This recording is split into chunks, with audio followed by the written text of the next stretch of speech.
Hello दोस्तों, कैसे हो आप सब लोग। आशा करता हूँ आप सब लोग अच्छे ही होंगे।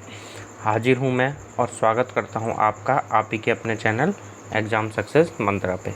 तो दोस्तों, जैसे कि आपको पता है, आजकल हमारे चैनल एग्ज़ाम सक्सेस मंत्रा पे आपकी एंशिएंट हिस्ट्री की नई सीरीज चल रही है, जिसके अंतर्गत हम क्या कर रहे थे, इतिहास जानने के स्रोत देख रहे थे।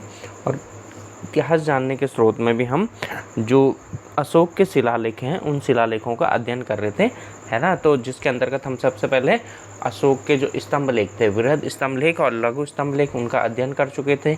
उसके बाद जो हमने दूसरे दिन देखा था, दूसरे दिन हमने अशोक के वृहद शिलालेखों का अध्ययन किया था। और उसके अगले दिन यानी कल हमने क्या देखा था, जो अशोक के वृहद शिलालेखों में जो 14 बातें लिखी गई थी, उन 14 बातों का अध्ययन किया था। तो दोस्तों, जैसा कि मैंने आपको कल वादा किया था, तो आज का जो हमारा टॉपिक है वो क्या है, अशोक के लघु शिलालेख। क्या है आज का हमारा टॉपिक, अशोक के लघु शिलालेख। तो ये आज हमारा आपका टॉपिक है, आज का टॉपिक है अशोक के लघु शिलालेख। तो हम देखते हैं, वैसे तो अशोक के बहुत ही सारे लघु शिलालेख देखने को मिलते हैं, लेकिन जो हमारे एग्जाम की दृष्टि से इम्पॉर्टेंट है 6-7 शिलालेख, उनके बारे में मैं आपको बताऊंगा और उनसे संबंधित जो महत्वपूर्ण बातें होंगी, उन महत्वपूर्ण बातों का हम अध्ययन करेंगे। तो देखिए दोस्तों, सबसे पहले तो हम बात करते हैं जो अशोक के लघु शिलालेख हैं। क्या है, जो लघु शिलालेख हैं वो 2 भागों में बांटे गए। कितने भागों में बांटे गए हैं, 2 भागों में बांटे गए हैं। तो आपको याद रखना है, जो अशोक के लघु शिलालेख हैं वो कितने भागों में बांटे गए हैं, 2 भागों में बांटे गए हैं। पहला तो कौन सा है, पहलों को बोला गया है लघु शिलालेख नंबर 1। ठीक है, लघु शिलालेख 1।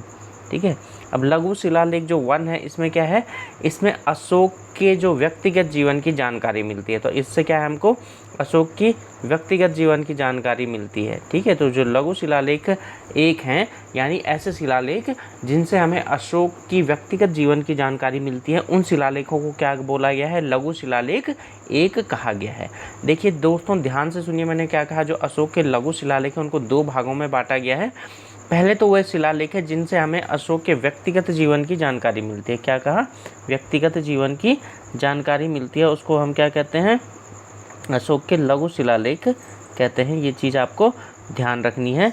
क्या कहा, जिससे हमें अशोक के व्यक्तिगत जीवन की जानकारी प्राप्त होती है, उसको क्या कहा जाता है, लघु शिलालेख 1 कहा जाता है।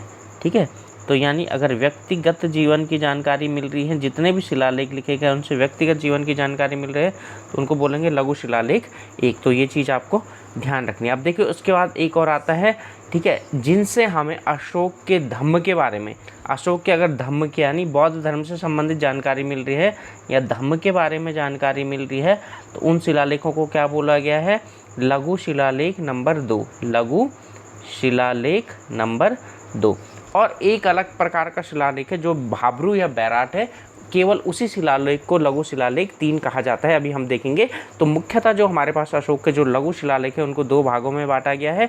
लघु शिलालेख 1 यानी जिनसे हमें अशोक के व्यक्तिगत जीवन की बारे में जानकारी प्राप्त होती है, और दूसरा है लघु शिलालेख नंबर 2 जिससे हमें अशोक के धम्म के बारे में जानकारी प्राप्त होती है, या आप इस तरीके से भी कह सकते हैं, हमें जिसके द्वारा हमें अशोक के बौद्ध धर्म से संबंधित जानकारी प्राप्त होती है। तो चलिए दोस्तों, अब हम देखते हैं इसके इम्पॉर्टेंट शिलालेख, ठीक है, जो अशोक से संबंधित और जो आपके पेपरों में पूछे जाते हैं। तो देखिए, सबसे पहले तो क्या है, जो अशोक के शिलालेखों में उसे देवानाम प्रियदर्शी कहा गया है। तो देखिए, आपका जो इम्पोर्टेंट क्वेश्चन बनता है, आपके जो अशोक के लघु शिलालेख हैं उसमें अशोक का नाम क्या कहा गया है, तो अधिकतर में अशोक का नाम क्या कहा गया है, देवानाम प्रियदर्शी कहा गया है। ये चीज़ आपको ध्यान रखनी है। और ऐसे बहुत सारे शिलालेख भी हैं जिनमें अशोक का नाम अशोक देखने को भी मिलता है, तो वो कौन कौन से, वो मैं आपको बताऊंगा। और यहाँ से आपका यही क्वेश्चन बनता है कि निम्न में से कौन कौन से लघु शिलालेखों में अशोक का नाम अशोक देखने को मिलता है, तो आपको ऑप्शन दे देगा। तो देखिए दोस्तों, पहले हम बात करते हैं मास्की शिलालेख की। किसकी बात कर रहे हैं हम, मास्की शिलालेख। तो देखिए, सबसे पहले तो इसकी स्थिति आपको याद रखनी है कहाँ है, यह लघु शिलालेख कर्नाटक में स्थित है। तो सबसे पहले तो आपसे यही पूछा जाता है, तो जो मास्की नामक शिलालेख है वो कहाँ स्थित है, तो जो मास्की नामक शिलालेख है वो आपके कर्नाटक राज्य में स्थित है। अब देखिए, इसमें हमें और क्या क्या चीज़ें देखने को मिलती है, यानी जो मास्की नामक शिलालेख है इसको हमको क्या क्या देखने को मिलती है, इसमें अशोक का नाम अशोक बुद्ध शाक्य और बुद्ध उपासक मिलता है। तो यहाँ पर जो अशोक के 2-3 नाम मिलते हैं, क्या क्या मिलते हैं, एक तो इसका नाम यहाँ पर बुद्ध शाक्य मिलता है, दूसरा क्या मिलता है, बुद्ध उपासक मिलता है, और तीसरा क्या मिलता है, अशोक। तो यानी आप कह सकते हैं जो मास्की शिलालेख है, मास्की शिलालेख में अशोक का नाम हमें अशोक देखने को मिलता है। तो आपसे दे देगा कि निम्न में से कौन से लघु शिलालेख में अशोक का नाम अशोक देखने को मिलता है। तो पहला कौन सा हो गया आपका, मास्की शिलालेख हो गया। अब देखिए दूसरा क्या है, कर्नाटक में अशोक के सर्वाधिक 8 शिलालेख देखने को मिलते हैं। ठीक है, जिनमें क्या क्या है, ब्रह्मगिरी, जटिंग रामेश्वरम, सिद्धपुर, उदयगोलन, मास्की, गाबीमठ, पांडिलगुरु, नित्तूर। ठीक है, ये सारे के सारे जो शिलालेख है कहाँ देखने को मिलते हैं, हमें कर्नाटक में। और मैं आपको एक और बात बताऊं दोस्तों, आपसे पूछता है कि निम्न में से किस राज्य में या किस स्थान पर अशोक के सर्वाधिक लघु शिलालेख देखने को मिलते हैं। तो वो सर्वाधिक लघु शिलालेख देखने को हमको कहाँ मिलते हैं, हमको वो मिलते हैं हमें कर्नाटक राज्य में देखने को मिलते हैं। चलिए अब हम अगर अगली बात करें, है ना, तो इसकी शिलालेख मतलब जो कौन से आपका ये जो आपका मास्की शिलालेख है इसकी बात हो रही है। यानी जो मास्की शिलालेख की खोज 1915 में किसके द्वारा की गई थी, बीडल महोदय द्वारा की गई थी। ठीक है दोस्तों, तो आपको ये चीज़ भी याद रखनी है कि 1915 में इसकी खोज किसके द्वारा की गई थी, यानी किसकी बात हो रही है, मास्की शिलालेख की बात हो रही है। 1915 में जो मास्की शिलालेख है इसकी खोज बीडल महोदय द्वारा की गई थी। तो आपसे पूछा जा सकता है कि जो अशोक का मास्की नामक शिलालेख है उसकी खोज किसने की थी, तो उसको खोज बीडल ने की थी। और इसमें आपको अशोक का नाम अशोक देखने को मिलता है। दूसरा चीज़ कहाँ है, ये कर्नाटक राज्य में स्थित है, और कर्नाटक राज्य में ही आपको अशोक के सर्वाधिक शिलालेख देखने को मिलते हैं। तो पहला इंपॉर्टेंट शिलालेख तो अशोक का लघु शिलालेख कौन सा था, आपका मास्की था। चलिए दोस्तों हम दूसरे शिलालेख की बात करते हैं। दूसरा शिलालेख क्या है आपका, गुजरा। तो यह दातिया मध्य प्रदेश में उपस्थित है। ठीक है, तो आपसे पूछा जा सकता है कि जो गुजरा नामक अशोक का लघु शिलालेख है ये कहाँ देखने को मिलता है, तो ये किस राज्य में स्थित है, कहाँ देखने को मिलता है, किस राज्य में स्थित है, ये एमपी राज्य में स्थित है। और इसमें भी अशोक का नाम अशोक देखने को मिलता है। ठीक है, यानी इसमें अशोक का जो असली नाम था, यानी प्रचलित नाम या असली नाम था अशोक, वही देखने को मिलता है। तो दूसरा हो गया आपका दोस्तों गुजरा शिलालेख। अब उसके बाद हम तीसरा बात करते हैं नेट्टूर शिलालेख की। ठीक है, जो नेट्टूर लघु शिलालेख है इसके बारे में भी अध्ययन कर लेते हैं। तो यह कर्नाटक राज्य में स्थित है। ठीक है, तो जैसे मैंने आपको बताया कि सर्वाधिक जो अशोक के लघु शिलालेख है वो कर्नाटक में ही देखने को मिलते हैं। तो जो नेट्टूर नामक अशोक का शिलालेख है, लघु शिलालेख, ये भी कहाँ देखने को मिलता है, कर्नाटक राज्य में देखने को मिलता है। और इसमें भी अशोक का नाम क्या मिलता है, अशोक मिलता है। ये इम्पॉर्टेंट था। चलिए अब हम बात करते हैं अगले शिलालेख की। तो अगला शिलालेख क्या है, उदयगोलन। ठीक है, यह भी क्या है, कर्नाटक राज्य में स्थित, और इसमें भी अशोक का नाम क्या देखने को मिलता है, अशोक ही देखने को मिलता है। तो दोस्तों देखो क्या हो गया आपका नेट्टूर या उदयगोलन। ठीक है, जो नेट्टूर था वो भी कर्नाटक में था, उसमें भी अशोक का वास्तविक नाम यानी अशोक ही देखने को मिलता है। और जो उदयगोलन नामक अशोक का लघु शिलालेख है ये भी कर्नाटक में स्थित है, और इसमें भी अशोक का नाम अशोक ही देखने को मिलता है। तो ये चीज़ भी आपने ध्यान रखनी है। तो चलिए दोस्तों अब हम आगे देखते हैं अगला शिलालेख। अगला है आपका भाब्रू या बैराट शिलालेख भी कहा जाता है इसे। यह लेख यानी ये जो लघु शिलालेख है कहाँ, जयपुर में स्थित है। अभी तक हमने जितने भी देखे दोस्तों, जैसे मास्की देखा हमने, गुजरा देखा, नेट्टूर देखा, उदयगोलन देखा, वो चारों के चारों कहाँ थे, कर्नाटक में स्थित थे। और उन सब में अशोक का नाम अशोक ही देखने को मिलता है। ये चीज़ आपने ध्यान रखनी है। अब जो भाब्रू या बैराट शिलालेख है ये कहाँ देखने को मिलता है, आपका जयपुर में देखने को मिलता है। इसमें अशोक धर्म के इसमें अशोक ने बौद्ध धर्म के त्रिरत्नों, ठीक है, यानी त्रिरत्नों कौन कौन से थे, बुद्ध, धम्म और संघ के अनुसरण की बात की गई है। तो आपसे पूछा जा सकता है कि कौन से लघु शिलालेख में अशोक ने, ठीक है, बौद्ध धर्म के 3 त्रिरत्नों यानी बुद्ध, धम्म और संघ का उल्लेख किया है। तो कौन सा है, भाब्रू या बैराट लघु शिलालेख है। चलिए अब देखिए, इसे लघु शिलालेख 3 कहा गया। अब देखिए जैसे कि मैंने आपको बताया था, जो अशोक के शिलालेख हैं जितने भी मिले हैं उनको 2 भागों में बांटा गया है। एक तो लघु शिलालेख 1 अर्थात जिनसे हमें अशोक के जीवन की व्यक्तिगत जानकारी प्राप्त होती है, और दूसरा मैंने बताया था आपको लघु शिलालेख नंबर 2 यानी जिससे हमको बौद्ध धर्म की जानकारी प्राप्त होती है, धम्म की जानकारी प्राप्त होती है।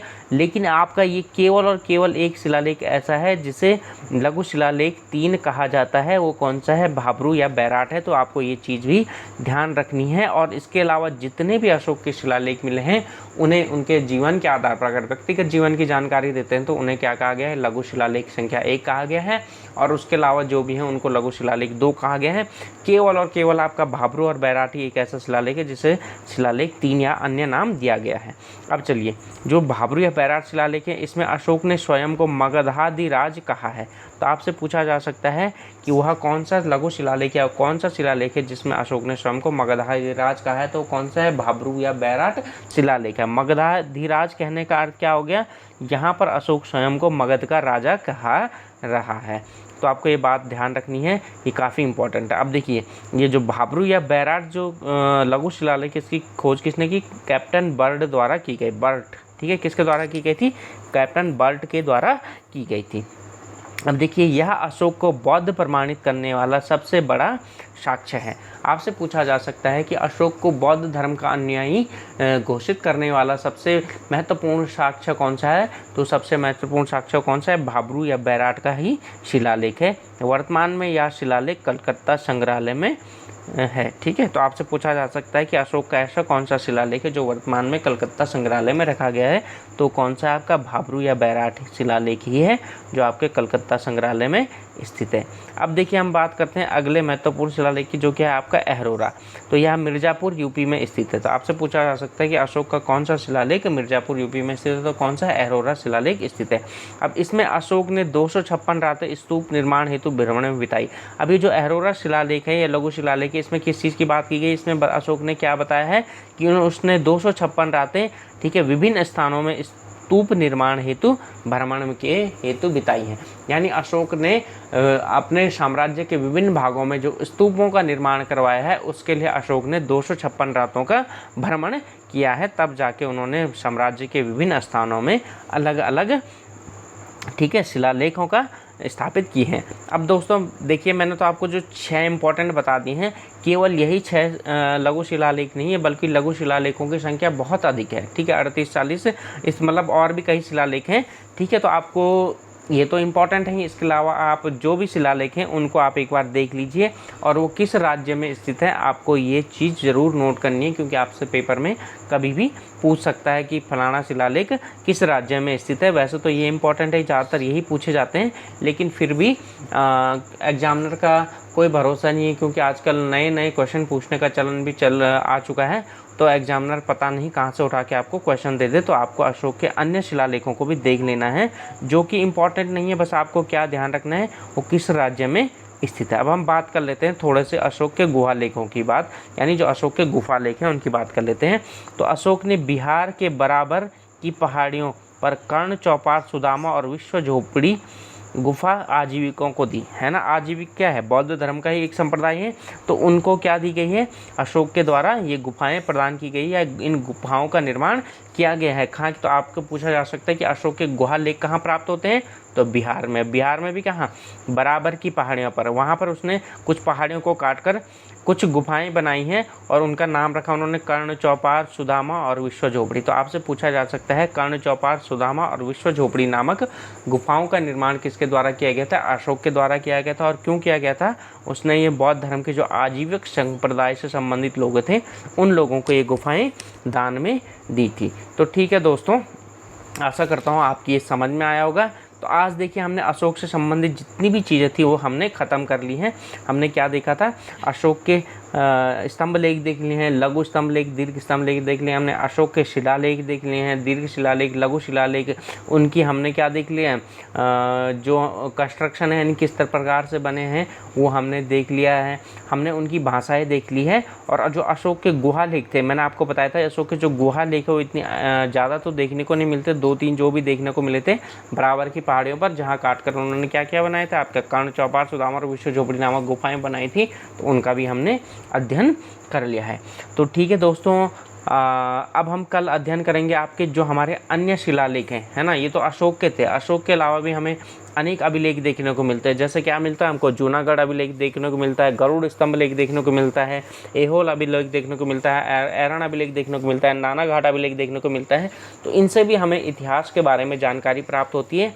तो कल हम इन सभी यानी जो अशोक के अतिरिक्त जो अन्य अभिलेख हैं उन अभिलेखों का अध्ययन करेंगे और देखेंगे हमें उनसे क्या क्या खास जानकारी मिलती है। तो ठीक है दोस्तों, आशा करता हूँ जो मेरे द्वारा पढ़ाया जा रहा हो आपकी समझ में आ रहा होगा और निश्चित ही रूप से ये आपके जो भी एग्ज़ाम होंगे उनमें आपकी सहायता करेगा। तो ठीक है दोस्तों, इसी तरीके से हमारे चैनल एग्ज़ाम सक्सेस मंत्रा से जुड़े रहिए, स्वस्थ रहिए, मस्त रहिए, पढ़ते रहिए और अपने एग्ज़ाम की तैयारी करते रहिए।